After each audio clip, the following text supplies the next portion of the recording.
ከዛ እኔ ብቻ ቀረው ሰክሬ ነበረ እየተኮሰ መተው እያለኝ አሁንም አልሰማውም። ከዛ መጨረሻ ላይ ቸርኪውን እዚህ ጋር ሲመታብኝ ጣልኩትና ሲነቃ እየመጣብኝ ነው።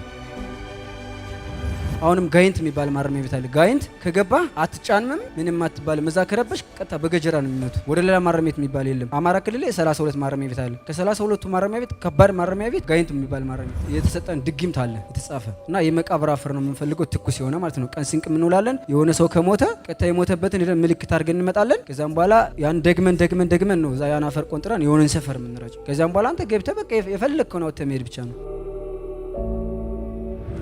የሆነቴን ነው የምነግርህ። እንደዚህ ክንፍ ያለው እባብ አይቻለሁ እኔ ጌታን እያልኩ ክንፍ ያለው እባብ ማለት ነው። ሰይጣን እንዲህ ዘንዶ ምናምን በቃ ይመጣብኛል እንደዚህ እየደገምኩት ማለት ድግምቱ። ከዛ በቃ እንደዚህ ያጅቡኛል። ቤተክርስቲያኑ እስከምለቅ አብረው አጅበውኝ ነው የሚወጡት።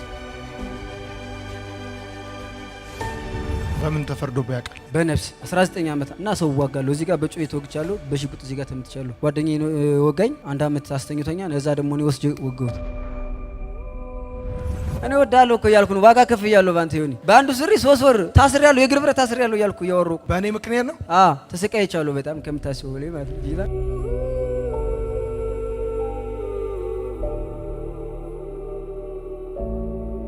ማን ነው ስምህ? አሜን ምስጋናው። እሺ እንዴት መጣ ወደ መልካም ወጣት? የመጣሁት መልካም ወጣት 2014 ነው። 2014 የመጣሁበት ምክንያት ከጓደኞቼ ጋር ስብስብ ብለን ሰርቅ ነበረ። በምንሰርቅበት ሰዓት አንዴ 55 ላፕቶፕ አወጣን፣ የሆነ የመንግስት እንትን ላይ ማለት ነው። ልክ ያን እንዳወጣን ደግሞ ከሰዎች ጋር ተባብለን ቴሌኮም ውስጥ ማለት ነው 4 ጎማ ልናወጣ ቀብድ ተቀብለን በልተናል። በቀብድ ነው የምታወጡት?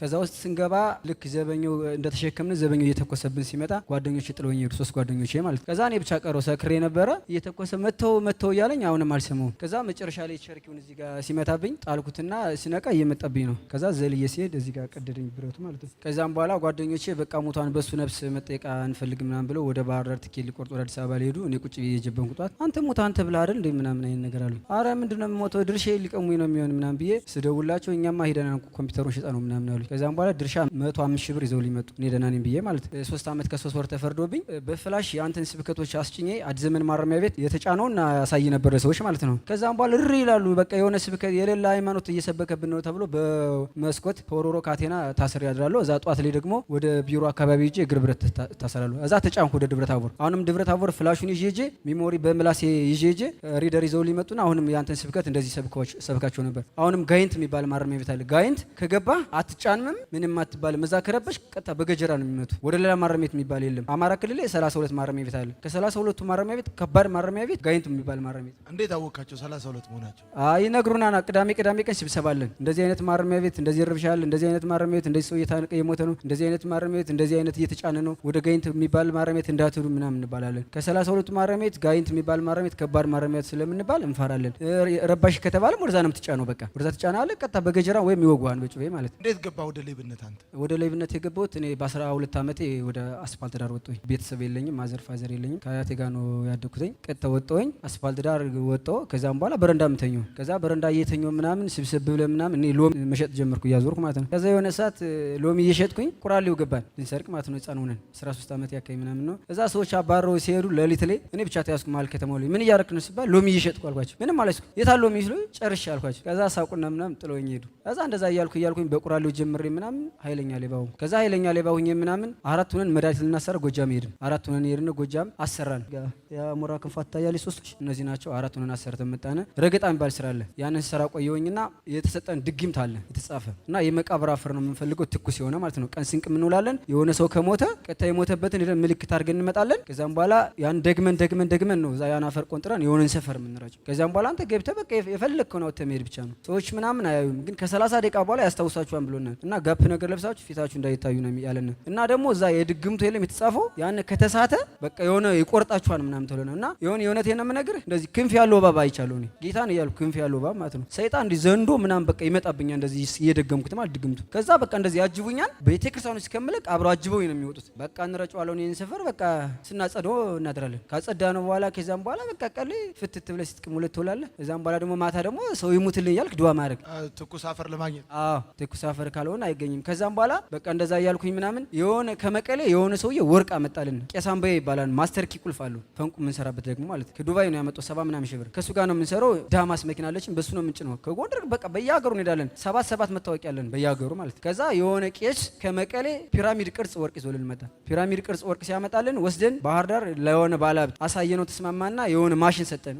ሙሉ ቢጫ ከሆነ ስታደርጉበት ወርቅ ነው፣ ግን የሆነ ከለር የሚያሳይ ከሆነ ድብልቅ ነው አለን። ከዛ ስናሳየው 1.250 ሺህ ብር ነው የተስማማነው ወርቁን ማለት ነው። 1,250,000 ከዛም በኋላ ለሰውየው 500 የተሸጠ እንካ 250 ብለን ሰጠነው ለዛ ለቄሱ። እኛ ራብ ልንሞት ይሆኒ 800 ሺህ ብር ይዘን ማለት ነው። ማን ሄዶ ምግብ ይግዛ አልተማመን ብለን ማለት ነው። እኔ ራብ የሌላለኩ። ከዛም በኋላ በቃ አበይ ማዶ ባህር ክራውድ ሆነ። በቃ እንዳለ የሀገር ቄስ ወጣ፣ የሀገር ምናምን ታቦት ምናምን በቃ የለም የሆነ ታቦት ይሰርጎ ምናምን ነገር ተብሎ ማለት አዛኛ የምናውቀኛ የሆነ 6ኛ ፎቅ ቁጭ ብለን እየቃምነ ነው። ተያዝነ 6 ዓመት ተፈረደብን። 6 ዓመት ተፈርዶብን ባለሀብቱን አላጋለጥ ነበር። 800 ሺህ ብር ተያዘ። ከዛ ያስቀመጥንባት ሴትዮ ዶርም ያዝንባት። ወይኔ እግዚአብሔር እኮ ነው ብር ያመጣልኝ፣ ወይኔ ሳላዩ እስካሁን ምናምን ነገር አለች ሴትዮዋ ራሱ ማለት ነው። ከዛ 6 ዓመት ተፈርዶብን ሰውየው ጠበቃ ቀጠረልን። ጠበቃ 40 ሺህ ብር ቀጥሮልን ኮሮና ነበር ከ3 ዓመት በታች የሆናችሁ ይውጣ አለ መንግስት። ከዛ ያጠበቀው ደግሞ 3 ዓመት አስቀንሶልን ነበር። ከዛም በኋላ 6 ወር ታሰርነ ወጣን በይቀር። ሌላስ በምን ተፈርዶብ ያውቃል? በነፍስ 19 ዓመት 44 ሆነን ገባን። የሆነ ኢንስፔክተር ገደሉና እኔ የለሁበትም ጀምሎ እየሸጥኩ ነበረ ፍራ ቤት ፊት ለፊት ላይ። እዛ ጓደኞቼ ምናምን ለካሽ ሺሻ አስቦ ሲወጣ መጥቶታል። ከዛም በኋላ አንተ አለበት ተብለን ሄድን። ተያዝነ ተቀጠቀጥን። እንደዚህ በካሜራ እየተቀረጽን ማለት ነው። እንዴት ይጋጋል ትገላላችሁ ምናምን ተብለን ሁለቶች ጠፉ፣ ሁለታችን ተያዝን። በኋላ አራችን እያበሉ ወሰዱን። ጣራ ገዳ እንባላለን ገዳ እዛ ወስዶ ምናምን በቃ ቀቀሉን ምናምን የሌለ ተቀጠቀጥን ምናምን ማለት ነው። ምን ተማርክ እዚህ ስትመጣ? ምን ያልተማርኩት ነገር አለኝ እኔ የመጣሁት አሁንም እኮ ለምስክርነት ነው። ስመጣም ማለት ነው የሆነ ጌታ ነው ያልኩ። ብዙ ቻሌንጆች ገጥመውኛል። ጎንደር ላይ ተቀጥቅጫለሁ። መጽሐፍ ቅዱስ በፌስታል ይዘህ ሄዳለችኝ እኔ ወደ እግዚአብሔር ቤት ነው የሚሄደው። ለምንድን ነው በዚህ እጄ እኮ ሲጋራ ይዣለሁ፣ በዚህ እጄ ጫት ይዣለሁ። ለምንድን ነው 2014 ነበር የመጣው? ከዛ በኋላ ተለወጥክ ወይስ በዛው ቀጥ? እኔ ኳየር ነኝ አሁን የመካነ ኢየሱስ ኳየር አገልጋይ ነኝ። እና ለምንድን ነው የሚመቱ?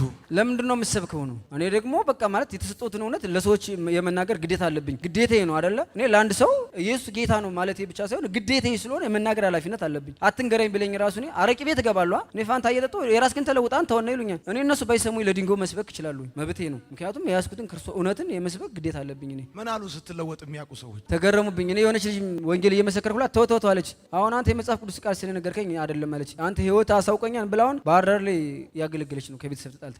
እሺ ሌላ ምን አለ የምትነግረኝ? ስለ መድኃኒቱ ላወራ። መድኃኒት የሆነ ሰዓት የብር ቀለበት ኤክስፖርሳ ሀብል ገዝቼ ቀይርልኝ አልኩት። እየረበሸኝ ስጠጣ ይረብሸኛል እና ሰው ዋጋለሁ። እዚህ ጋር በጩቤ ተወግቻለሁ፣ በሽጉጥ እዚህ ጋር ተመትቻለሁ። ጓደኛዬ ወጋኝ፣ 1 ዓመት አስተኝቶኛል። እዛ ደግሞ እኔ ወስጄ ወገሁት እዚህ ጋር ወዱ ላይ ማለት ነው። እዛ ታረቅን ምናምን አሁን ፒስ ነን እና ይሁን። አሁን አንዱ ልጅ እንደዚህ ሲሰቀዝቀው እጁን በ4 ምጣት ደም ይፈሳል። አልሰራልም አለኝ። በቃ ኃላፊ ኃይሉ ያንተ አይደለ በቃ አሳብደኝ ምናምን ብዬ ጥዬርኩ። ቀይርልኝ ያልከው ምኑን በምንድን ነው? ይሄን የተቀበረውን ቀይርልኝና በቀለበት ወይ በኪስ ቦርሳ ወይ በሀብል ስራልኝ አልኩት። ምክንያቱም የሆነ ነገር ቢሆን እንኳን አውጥቼ ጥለዋለሁ። ይሄኛው ግን አይወጣም ከደሜ ጋር ነው ታውቃለህ ስለው በቃ ከፈለክ ማሳደስ ከፈለክ አሳድሰው አለዛ አልሰራልም አለኝ። ጉዳይ ምናምን ብዬ ጥዬርኩ። ከዛ አንድ ክብሮ የሚባል የቀበሌ ሰባ ልጅ አለ የባህር ዳር ልጅ ማለት ነው። የድሮ ጨቦዬ ነው እሱ። ልክ ባህር ዳር ላይ እኔ በስርቆት 4 ዓመት ተፈርዶብኝ 2 ዓመት አስሬ ሲወጣ እግሩ እንዳላባብጦ ምናምን አገኙት። ግራ እግሩ እና ቀኝ እግሩ እምነት ምናምን ተቀባብጦ ምናምን ማለት ነው። ከዛ ምንድነው ምናምን ስለው ያን የባለፈው ያደረግነው ነገር እኮ እንደዚህ ያደረገኝ ምናምን አለ። ሌሎችም እየተንከራተቱ ነው። ከዛ እኔ ወደዚህ ወደ አንተ መጥቼ ጌታን ተቀብዬ ሄድኩኝ። ቀጥታ ወደ ጠንቋዩ ቤት ሄድኩ። ወርታ ላይ አለ የሚባል ባለሀብት ማለት ነው ባህር ዳር ላይ ወደ 7 ማዳ ያለው ቤት እያጸዳ አገኘሁት። እኔ አልኩ አንተ ውሸታ ምን አልኩት። እውነት ኢየሱስ ብቻ ነው እስኪ አሁን አሳብደኝ አልኩት። ሳምንት የሚያድሩ አሉ ከሚገር ባለሀብቶች ማለት ነው። ሻንጣ ይዞ ፍርናሽ ይዞ ምናምን ማለት ነው። ወረፋ አልደርሳቸው እያለ ማለት ቆምኩኝና ውሸቱን ነው በቃ ይሄ ጠንቋይ ነው ምንም በቃ ይሄ ምን የሚያደርግላችሁ ሁሉ እናንተ ሲጀመር ተሳስታችኋል አልኳቸው። ስህተት ነው በቃ አንተ ስህተት እየሰራ ነው። ረፍ ጌታ ኢየሱስን እንደ ግል አዳኝ አድርገህ ተቀበል። ምንም አላስደርግም ከፈለክ እከሳለሁ ነው ያልኩት። አንተ ውሸት ስህተት እየሰራ ነው በሰው ልጅ በቃ እየተጫወትክ ነው አልኩት። ዝም በል ምንም ትራንስፖርት የለኝም ዝም በል ዝም አልልም። አሁን ልብ ካለ እኔን አሳብደኝ። እኔ ከኔ ጋር እውነት አለ፣ ከግንባሬ ላይ ደም አለ፣ የክርስቶስ ደም አለ፣ ትኩስ የሆነ ደም አለ። አሁን ግን አንተ ልብ ካለ ሰይጣን በእውነት ሰይጣን የሚያሳብድ ከሆነ እኔን አሳብደኝ አልኩት። ዝም ብሎ ላከኝ። ክብሮ የሚባለውን ሄድኩኝና ከዛ እኔ በቃ መጥቼ ምናምን ተለውጬ ሄድኩኝ ወደ ክብሮ ማለት ነው። ቀበሌ 14 ከአዲሱ መናሪያ ጥግ ተራ እያስከበረ አገኘሁት ምናምን እንዳለ ብጥሎ ክብሮም እኔ ተለውጬ መጥቻለሁ። እስኪ ደግሞ በኔ ጌታ ልወራረድብና ጴንጤ ትባል እስኪ በቃ ልሂድና ላስጸልይልህ አልኩት። በቃ ይሁንብህ አልኩት። ጌታ ነው ያልኩ። እሺ ምናምን አለኝ። በቃ ሰው ይስደበን ምን ይበለን እኔ አተኝም ድኛለሁኝ። በቃ እስኪ እኔ ዮሐንስ ላይ እንደዛ አይደል? አንደኛ ዮሐንስ ያየነውን የቀመስነውን እንናገራለን አይደል የሚል እኔ አይቻለሁኝ፣ ቀምሻለሁ፣ ዳስሻለሁ ህይወትን ማለት ነው። ያንን ስላየሁኝ እኔ በእጄ ዳስሻ አይቻለሁ፣ በአይኔ አይቻለሁ፣ ቀምሻለሁ ህይወትን። እንደዛ ስለሆነ አንድና ላስጸልይልህ አልኩት። ቃለ ህይወት አበይ ማዶ ወሰድኩት። ተጸለየለት፣ ልጅ ተፈወሰ። ያን እንዴት ነበር አንተ 2014 ማን ያመጣ? ብቻዬን በቴሌቪዥን አይተህ እኔ ወዳለሁ እኮ እያልኩ ነው። ዋጋ ከፍ እያለሁ ባንተ ይሁን በአንዱ ስሪ 3 ወር ታስሬያለሁ፣ የእግር ብረት ታስሬያለሁ እያልኩ እያወሩ በእኔ ምክንያት ነው። ተሰቃይቻለሁ በጣም ከምታስበው በላይ ማለት ነው። ጌታ በእኔ ምክንያት ጫት ቤት ራሱ አዘግቼ አውቃለሁ። ሞር ልልን እንገባለና እኔ ወንድምሽ ታረግና ክክ ታረጋለህ። ህዝቤ ሞር ልትል መጣ ያጨሰች ምናምን ያንተን ትምህርት ብስጥ ብላ ከዛ የጀበና ሰዓት ያልፋን ያ ምናምን ሰውዬ ኑሮ ይባላል ጀነራል ጫት ቤት የሚባለው ቲቪ ቶሎም ትልቅ ጫት ቤት ነው። እንደዚህ የሚያደርግማ ዲማሪያ ነው ይሉና እዚህ በኋላ እዚህ ጫት ቤት እንዳትመጣሉኝ፣ እዚህ በኋላ እዚህ ጫት ቤት ከ7 ሰዓት በኋላ አይከፈትም ተባለ ያ ጫት ቤት። ከዛ ወደ ጫት ቤት ሄድኩ ደግሞ አሁንም እንደዚሁ በቃ ምንም ያንተን ትምህርት ከማስተማር ወደ ኋላ አልልም፣ ስላንተ ከመጥራት ወደ ኋላ አልልም። በቃ ባህር ዳር ላይ ያላችሁ፣ ደብረ ታቦር ላይ ያላችሁ፣ ወረታ ላይ ያላችሁ፣ አዲስ ዘመን ላይ ያላችሁ ሰዎች እኔን የምታውቁኝ በስርቆት በመዋጋት በምላጭ ሰው በመመረሽ ነው። አሁን ላይ ግን ጌታ ኢየሱስን ካገኘው በኋላ ህይወቴ ከተቀየረ በኋላ እኔ በኪሴ ምላጭ አይደለም፣ ጩቤ አይደለም፣ ጫት አይደለም፣ ሲጋራ አይደለም፣ በእጄ መጽሐፍ ቅዱስ ይዤ ነው የምዞረው። በውስጤ እግዚአብሔር ቃል አለ፣ እሳት አለ፣ ትኩስ ደም አለ፣ የማይጠፋ ዘላለም የሆነ ማንም ሊያሸንፈው የማይችል አውቃለሁ እኔ በአምላኬ። አሁን በዚህ 2 ዓመት ውስጥ አሁን ተመራቂ ነበርኩት ይሆኔ ከዛ ተውኩት፣ ሚስ አረኩኝ በእስር ምክንያት ምናምን ማለት ነው። ካንተ ተለውጬ ከሄድኩ በኋላ ግን እንደገና 11 ፍላውን 12 ተፈትኛለሁ። የተማርኩት ይሆኔ እንደተለወጥኩ ስራ መስራት አቅቶኝ አይደለም። ባይዘወይ ሰው ያላስቻለውን እግዚአብሔር ማስቀጠል እንደሚችል ማሳየት ፈልጌ ነው። ማስተማር እንደሚችል እንዲያውቁልኝ ፈልጌ እግዚአብሔር ማሳየኝ ነው ለኔ ትምህርቴ። ብዙ ቻሌንጆች አሉ። ጌታ ነው ያልኩ የቀን ስራ እንደዚህ ፍንድንድት እያለ ማለት ነው። የቀን ስራ እንደዚህ አሸዋ ምናምን የቀን ስራ ሰርተው ሲመጡ ነው ኪስ ገብቼ የምወስድባቸው እንጂ የቀን ስራ የታባት ያውቃለሁኝ እየሰረኩ የኖርኩ ልጅ። ከዛ የግድ በቃ መለወጤን እኔ የቀን ስራ መስራቴ መለወጤን ነው የሚያሳየው። በውስጤ ክርስቶስ እንዳለ ነው ማምን የቀን ስራ ሰራ የቀን ስራ መስራት መለወጥን ነው የሚያሳየው። ደስ ብሎኛል በጣም እንደ መንፈሳዊ አባት ነው ማይ የሆነ ቤት በድ ቀጣ እኔ ጥልቅ እንዳልኩ ማርሲል ሊከፈት ነው የሚባል ይታወቃል። ህፃኗ ራሱ የስተር ዛል ማለት ነው።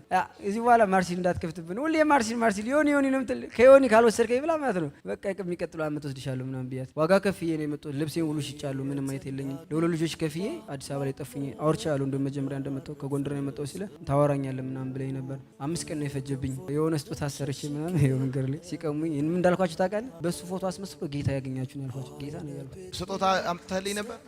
ምን አይነት ወይላሳይ የአራት ፎቶ ያንተን የሚላላን የሌዊና ዋይፍ ከዛ ተቀበሉ ፎቶን ተቀበሉኝ። ለምን እንደ አንተ ዮናታን ጋርም ተደዛ ሰባኪ እንደ ምናምን አሉኝ። ማለት ምናምን አልኳቸው። እንደ ምንም አልፈራቸውም ሁሉ ምን ጀምር ሰው አልፈራም ከክርስቶስ ውጪ ማለት ነው። እሺ ከዛስ የሆነ ነገር አድርገህበት ነው ምናምን ብሎ ቀማኝ የሆነ ጎፈሬ ምናምን ማለት ነው። ውሰደው ግን አልኩት። በሱ ፎቶ አስመስሎ ጌታ ተቻርግ ነው ያልኩት። ጌታ ነው ያልኩት። ቻው